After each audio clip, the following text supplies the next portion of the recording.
पेटों का कभी ठीक सा ये पेट नहीं भर पाता था। उसने अपने जीवन में कभी अच्छे वस्त्र नहीं देखे थे, कभी अच्छा भोजन नहीं देखा था। वह गरीब महिला अपने बेटों के साथ एक साहूकार के यहाँ नौकरी किया करती थी और साहूकार उसे नौकरी के बदले में प्रतिदिन 3 पाइजो दिया करता था।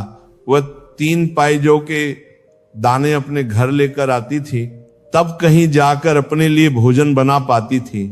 लेकिन उन 3 पाइजो से जो भोजन बनता था उससे उस गरीब महिला और उसके बेटों का कभी पेट नहीं भर पाता था, क्योंकि उसका परिवार बहुत विशाल था। परिवार के अधिकतर लोग भूखे रह जाते थे। वह महिला पढ़ी लिखी तो थी नहीं और ना ही वह कभी अपने बेटों को पढ़ा पाई थी, इसलिए कहीं ढंग का काम भी नहीं मिलता था। पेट पालने के लिए वो और उसके बेटे साहूकार के यहाँ काम करने चले जाते थे। साहूकार की मजदूरी ही उसकी जीविका का एकमात्र साधन थी। साहूकार भी बहुत चालाक आदमी था। वह जानता था कि इन अनपढ़ लोगों को कोई काम नहीं देगा और ना ही इनके घर की स्थिति इतनी अच्छी है कि ये बैठकर खा सके, इसलिए वह काम के बदले में केवल 3 पाइजो देकर ही उन्हें बहलाया करता था। संसार में आपकी कमजोरी का फायदा उठाने वाले बहुत बैठे हैं।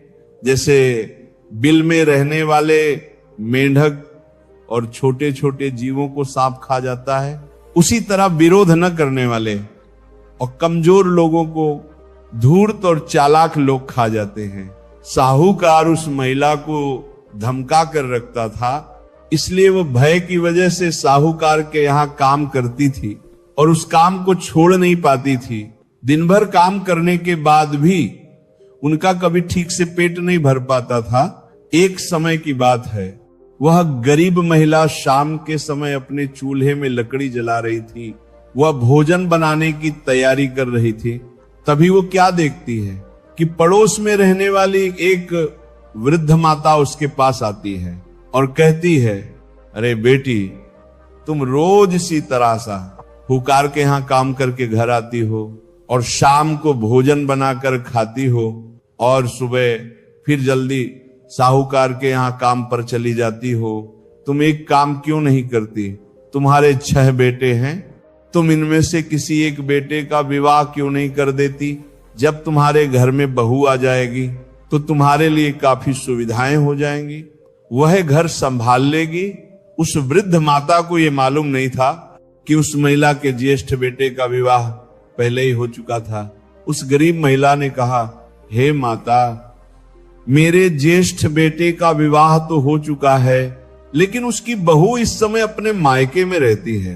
तब वृद्ध माता कहती हैं, तो तुमने भोजन बनाने के लिए अपनी बहू को बुलाया क्यों नहीं?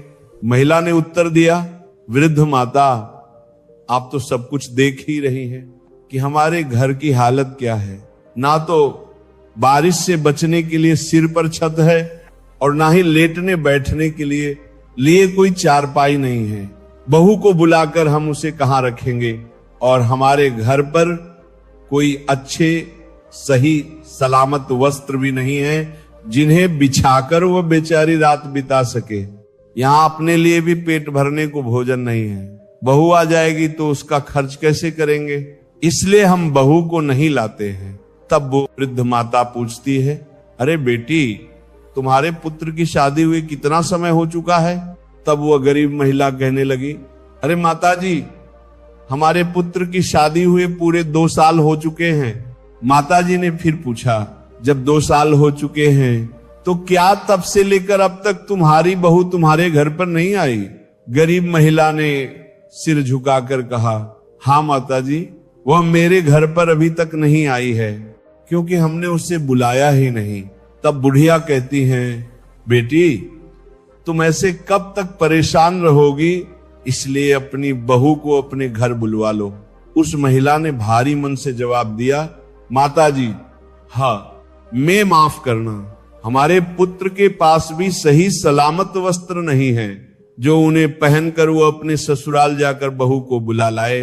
तब वृद्ध माता जी ने धीरे से कहा, अगर ऐसी बात है तो तुम चिंता मत करो, मेरे घर से मेरे बेटे के वस्त्र ले जाओ और उन्हें पहनाकर तुम अपने बेटे को भेज दो। और वह माताजी उस गरीब महिला को अपने साथ लेकर अपने घर गई, अपने बेटे के वस्त्र निकाल कर लाई और उन्हें देते हुए बोली, इन वस्त्रों को ले जाओ, अपने बेटे को पहना दो और उससे कहना कि वह ससुराल जाकर अपनी बहू को बुला लाए। वह गरीब महिला उन वस्त्रों को लेकर जब अपने घर आई तो उसने अपने ज्येष्ठ बेटे को बुलाया और कांपती आवाज में कहा, बेटा, इन वस्त्रों को पहनकर तुम अपनी ससुराल जाओ और अपनी पत्नी को लेकर आओ। इधर वस्त्र पहनकर वह युवक अपनी ससुराल पहुंचा और उसके ससुराल वालों ने जब उसे देखा तो उसका खूब सेवा सत्कार किया। 2 दिन तक वह वहां रुका, फिर वह अपनी पत्नी को लेकर अपने घर की ओर चल दिया। लेकिन जब वह अपने गांव के पास पहुंचा तो उसके मन में एक विचार उठा, हमारे घर पर तो टूटी हुई चारपाई है, घर की हालत बहुत खराब है। अगर मेरी पत्नी इस हाल में घर में गई तो मुझे शर्म के कारण सिर झुकाना पड़ेगा। और तब उसने मन ही मन सोचा, चलो पड़ोस वाली माता जी के घर पर ही अपनी पत्नी को ठहरा देता हूं। इतना सोचकर वो अपनी पत्नी को लेकर उस वृद्ध माता जी के घर गया और अपनी पत्नी को वहीं ठहरा दिया। फिर अकेला अपने घर चला आया। उस पत्नी को यह पता नहीं था कि यह घर उसका नहीं है, बल्कि उसके पति ने उसे किसी और के घर में ठहराया है। रात भर वह पत्नी उस वृद्ध माताजी के घर में रही। घर बहुत अच्छा बना हुआ था।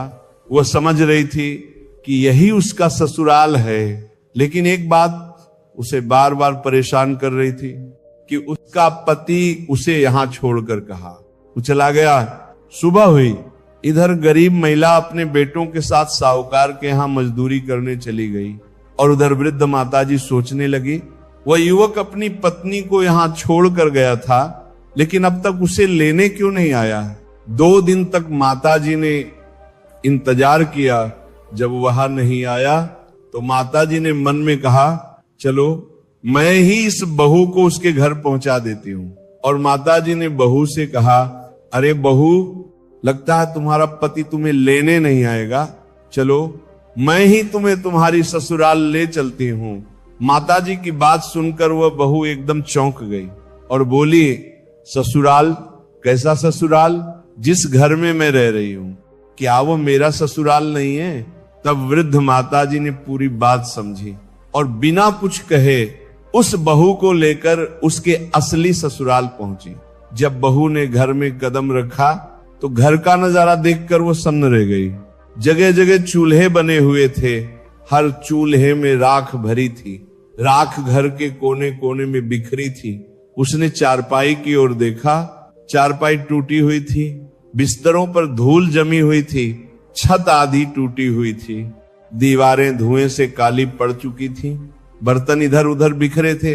अपने ससुराल का यह हाल देखकर बहू की आंखों से आंसू बहने लगे। वो वहीं बैठ गई और फूट फूट कर रोने लगी। इधर माताजी उसे घर पर छोड़कर चुपचाप अपने घर लौट आई और वह बहू अकेली उसी घर में बैठी अपनी किस्मत को कोसने लगी। काफी देर तक वो रोती रही। फिर धीरे धीरे उसने अपने आंसू पोंछे और मन ही मन कहा, अब चाहे रोऊं या हंसूं, रहना तो मुझे इसी घर में है, क्योंकि मेरा विवाह इसी घर में हुआ है। चतुर और बुद्धिमान थी वह। मन में सोचने लगी कि अब इस तरीके से रोने से कोई काम चलने वाला नहीं है, मुझे ही कुछ करना होगा। तब उस बहू ने बुद्धिमानी से काम लिया। वो घर की हालत ठीक करने में लग गई। बुद्धिमान लोग मुश्किल वक्त में भी घबराते नहीं हैं, बल्कि अपनी बुद्धि से काम लेकर स्थिति को अपने अनुकूल बना लेते हैं। बड़ा वह बहू वहां से उठती है और जितने घर में चूल्हे बने हुए थे उन सभी चूल्हों को एक एक करके फोड़ देती है और उन चूल्हों में से एक चूल्हा रहने देती है और फिर घर के सभी बिस्तरों को अच्छी तरह से साफ करती है। सारे बर्तनों को धोकर एक जगह रखती है। काली काली जो दीवारें थी उनकी पुताई करके उन्हें साफ सुथरा बना देती है। इस तरह से सफाई करके उसने अपने घर की सूरत ही बदल दी। इसीलिए तो स्त्री को घर की लक्ष्मी कहा जाता है। स्त्री ही घर की शोभा होती है। इधर वह बहू उस टूटे फूटे नर्क जैसे घर को साफ सुथरा बना देती है। उसे काम करते करते शाम हो जाती है और वह अपने पति के आने का इंतजार करती है। काफी अंधेरा हो गया था, लेकिन उसका पति अपने भाइयों के और अपनी माता के साथ अभी तक लौटकर घर पर नहीं आया था। तो वह बहू घबराने लगती है और सोचती है कि मैं इस घर में अकेली हूं, मेरा पति अभी तक नहीं आया है, कहीं कोई दुष्ट आदमी मेरे घर में ना घुस आए। उसके मन में इस तरह की बातें चल ही रही थी।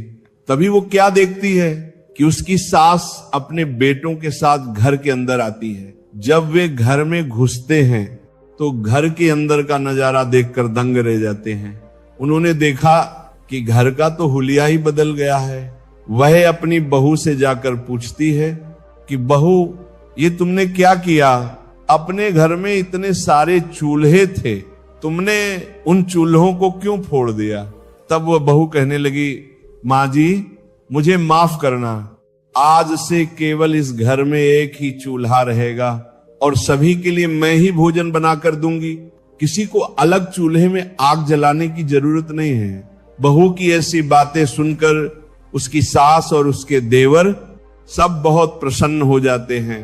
उसके बाद जो 3 पायजों के दाने साहूकार ने उसे दिए थे, वह उसने अपनी बहू को दे दिए।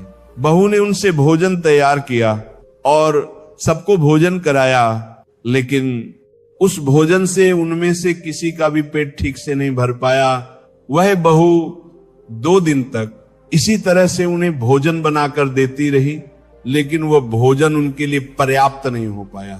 जैसे ही 3रा दिन हुआ, तब उसने अपनी सास से कहा, माँ जी आप रोजाना उस साहूकार की मजदूरी करने जाती हो और वह साहूकार आपको रोज 3 पायजों के दाने देता है। इन 3 पायजों से हमारा गुजारा नहीं हो पा रहा है। आज आप जब साहूकार के पास काम करने जाओ तो शाम के समय जब साहूकार आपको 3 पायजौ दे तो उससे कहना कि इन 3 पायजौ से हमारा गुजारा नहीं चलता, हमें कम से कम 3 गुना जौ और दीजिए, नहीं तो हम कल से काम पर नहीं आएंगे। बहू की बात सुनकर वह गरीब महिला कहती है, अरे बहू तुम नहीं जानती, वह साहूकार बहुत ही कंजूस और दुष्ट है। अगर मैं उससे कहूं कि मुझे 3 गुना ज्यादा बढ़ाकर दे दो तो वह सनकी है, कहीं हमें मारने ना लग जाए। इसी वजह से मेरी उससे कहने की हिम्मत नहीं होती। बहू ने जवाब दिया, माँ जी आप परेशान मत होइए, आप जाकर कम से कम उससे ये बात कहकर तो देखिए, क्योंकि कई बार आदमी अपनी ही कमजोरियों की वजह से स्वयं को मिलने वाले लाभ से वंचित रह जाता है। उस समय वह अपने ही दिमाग से दूसरे के दिमाग को सोचता है और उन्हीं बातों को सोच सोच कर वह मनुष्य घबराता रहता है और उसी भय से स्वयं को मिलने वाले लाभ से वंचित कर देता है। बहू ने समझाया कि देखो माँ जी, आप ये बात साहूकार से जरूर कहना, वो आपसे कुछ नहीं कहेगा, वो आपसे कुछ नहीं कहेगा। अगला दिन होता है, वह गरीब महिला अपनी बहू के कहने पर साहूकार के यहाँ काम पर जाती है। पूरे दिन साहूकार का काम करती है और शाम के समय 3 पायजौ के दाने लेकर जब साहूकार आता है और उसे देता है तो वह कहती है, साहूकार आप इतने दाने मुझे देते हो, इन जौ के दानों से हमारा गुजारा ठीक से नहीं हो पाता, इसके 3 गुना दाने हमें और बढ़ाकर दे दिया करो। हमारा परिवार बहुत बड़ा है, अब तो हमारे घर में हमारी बहू भी आ गई है। उस महिला के इतना कहने पर साहूकार ने 3 गुना और बढ़ाकर उसे अनाज दे दिया। उस अनाज को लेकर वह गरीब महिला प्रसन्न होती हुई अपने घर चली जाती है। उसके बाद उस बहू ने उस अनाज को पीसकर भोजन बनाया और उस दिन सभी लोगों के पेट अच्छी तरह से भर गए। अब तो कुछ दिन तक इसी तरह से सब कुछ चलता रहा। एक दिन बहू ने फिर अपनी सास से कहा, माँ जी आज जब आप काम पर जाओ तो साहूकार से फिर से कहना कि वह अनाज की मात्रा और बढ़ा दे। हमारे घर के लिए पर्याप्त नहीं हो रहा है। तब उसकी सास बोली, अरे बहू